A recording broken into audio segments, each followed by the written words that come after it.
मित्रों, आप गरीब हैं, अमीर हैं, इन चीजों की चिंता छोड़ दो दोस्तों। एक बात की जरूरत होती है, आपका आप पर भरोसा होना चाहिए।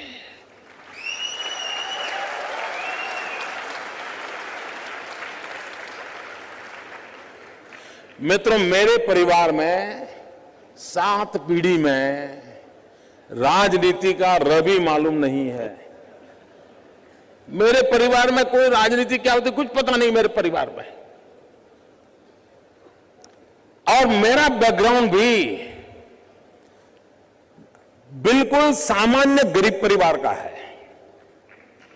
आप में से बहुत कम लोगों को मालूम होगा, मैंने पहली बार अभी 2 दिन पहले दिल्ली में आया था तो पहली बार अपने मुंह से मैं बोला था, मित्रों, मैं बचपन में रेल के डिब्बे में चाय बेचता था।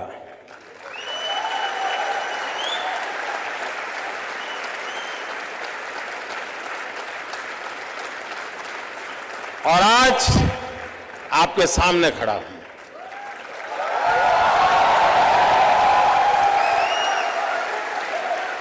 और इसलिए दोस्तों, आप ये चिंता छोड़ दीजिए आपका बैकग्राउंड क्या है। बिल्कुल घबराइए मत दोस्तों। आप किस परिवार में पैदा हुए हो, किस अवस्था में पैदा हो, चिंता छोड़ दीजिए दोस्तों। अगर आपके दिल में समाज के लिए, देश के लिए करने की आग है, निकल पड़िए दोस्तों, रास्ता अपने आप मिल जाएगा।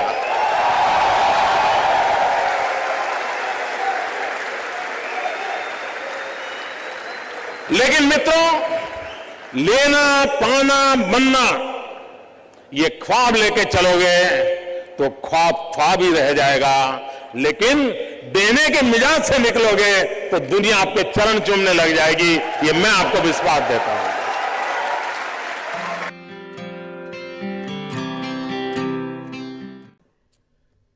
स्टार्टअप, मैं कल एडम से बात कर रहा था तो बड़ा इंटरेस्टिंग है, उसको मिलने जैसा है।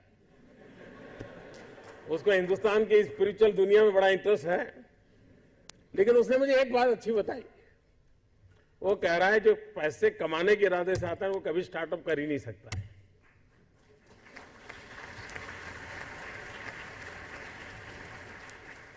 जो कुछ करने के इरादे से आता है, पैसे उसके लिए बाय प्रोडक्ट होते हैं। और आप सबने देखा होगा कि आप लोगों ने जब शुरू किया होगा तब आपने बैंक बैलेंस क्या होगा ये कभी नहीं सोचा होगा। लेकिन किसकी जिंदगी में क्या बदलाव लाता हूं यह सोचा होगा, तब हुआ होगा।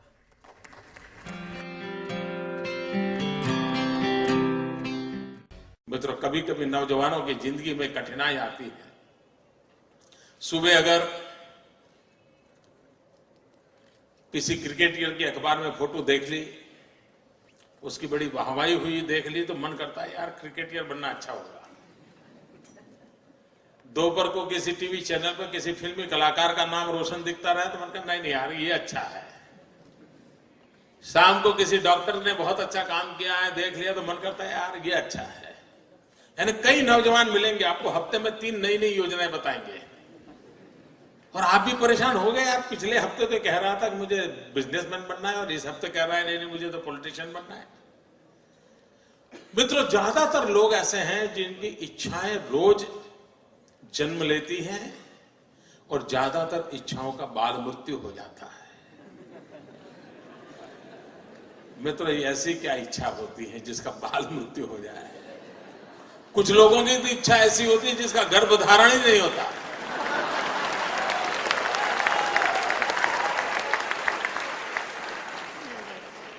और मित्रों, कुछ लोग होते हैं जिनकी इच्छाएं रोज बदलती रहती है। और जब इच्छाएं रोज बदलती रहती है तो आपके साथी आपको क्या कहते हैं?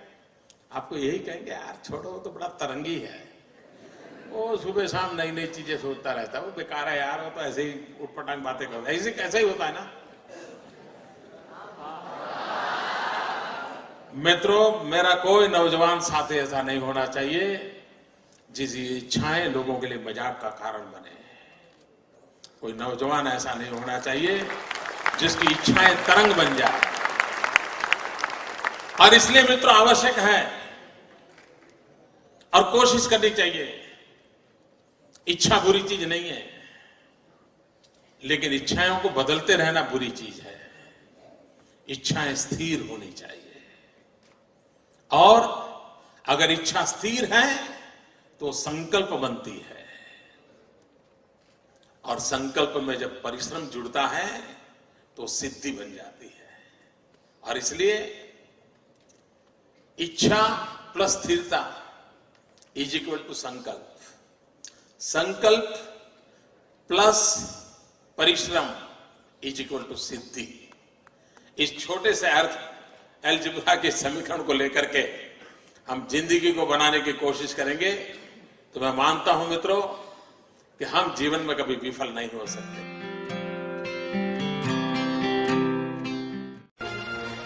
मैं मेरे नगर वड़नगर से कभी कभी ट्रेन के अंदर विसनगर जाया करता था।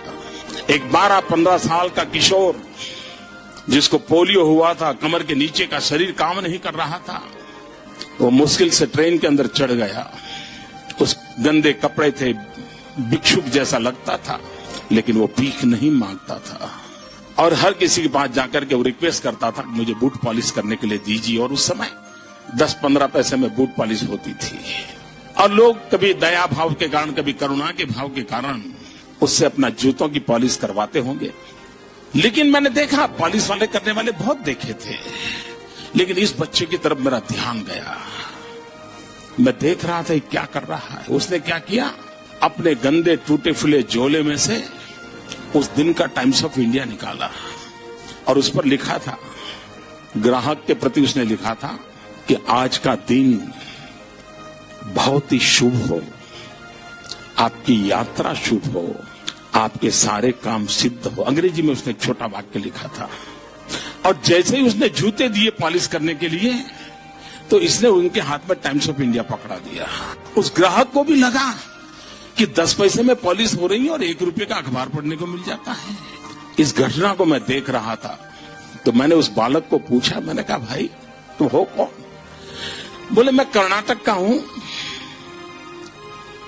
कोई परिवार में है नहीं, मेरी शरीर की हालत अच्छी नहीं है, लेकिन मैं सम्मान से जीना चाहता हूं, इसलिए मैं यहां पहुंच गया हूं, करते करते काम कर रहा हूं। और बोले मैं लोगों की सबसे अधिक सेवा करना चाहता हूं। बोले हर दिन सुबह एक टाइम्स ऑफ इंडिया खरीद लेता हूं और दिन भर में 25-30 लोगों की जब पॉलिश करता हूं, 5 मिनट 7 मिनट पॉलिश करता हूं, उतनी देर वो अखबार पढ़ लेते हैं और मुझे आशीर्वाद भी देते हैं, पैसे भी देते हैं।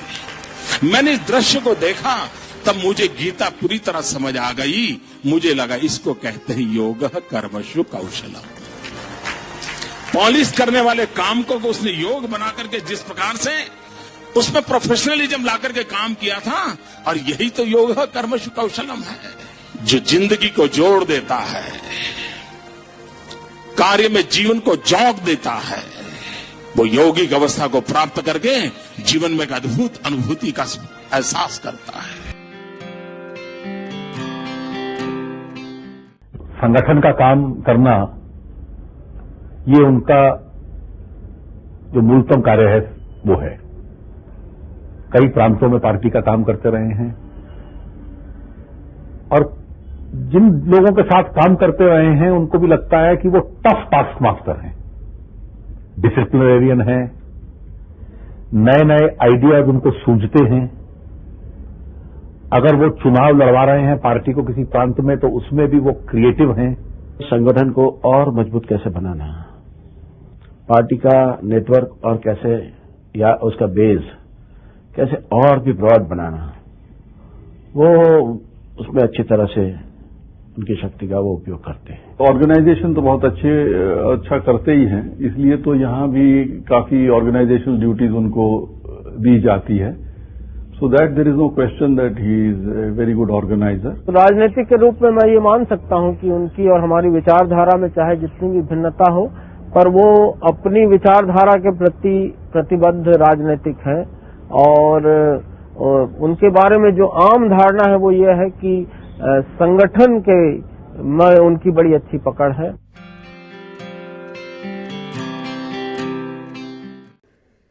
क्योंकि ज्यादातर ये फर्स्ट जनरेशन एंटरप्रेन्योर है, ऑल स्टार्टअप्स। और जब कुछ सोचा होगा, नहीं बेटे अपना काम नहीं तो कहीं नौकरी कर ले, शुरू में जब दोस्तों ने सुना होगा बहुत मजाक उड़ाया होगा, उपहास किया होगा, जाते आते आपको उसी उपनाम से सुनाते होंगे, ये कुछ करने वाला है, ये करने वाला है। फिर एक पल आया होगा, सारी दौर विरोध हुआ होगा, सब दौर परिवार के लोगों ने विरोध किया होगा, नहीं ये नहीं करना है, जाओ कमाओ, नौकरी कर लो, देखो उसका पहचान है, वो नेताजी को जानते हैं, जाओ उसको मिल लो।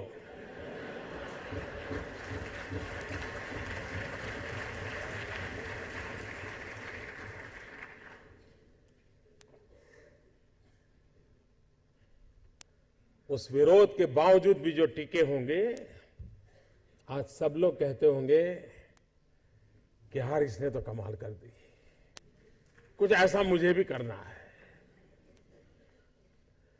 हर किसी के स्टार्टअप की जिंदगी की यही कहानी है। एक भीतर से एक ऊर्जा होती है, भीतर में एक सपने होते हैं, उसके साथ खप जाने का इरादा होता है, तब जाकर के परिस्थितियां पलटती है। और दुनिया में हर किसी ने यही किया होगा।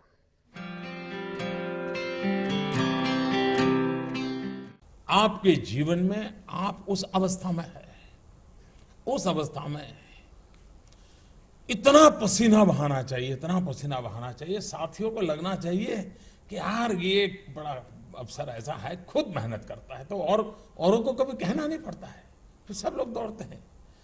आप अगर बोर्ड लगाओगे एक समय पर ऑफिस आना चाहिए, उसकी उतनी ताकत नहीं है कि आप समय के पहले 5 मिनट पहुंच जाए, उसकी ताकत है। आप अफसरों को कहे कि भाई सप्ताह में 1 दिन दौरा करना चाहिए, रात को गांव में रुकना चाहिए, 2 दिन रुकना चाहिए, उतनी ताकत नहीं है कि जब तक हम जाकर के रुके।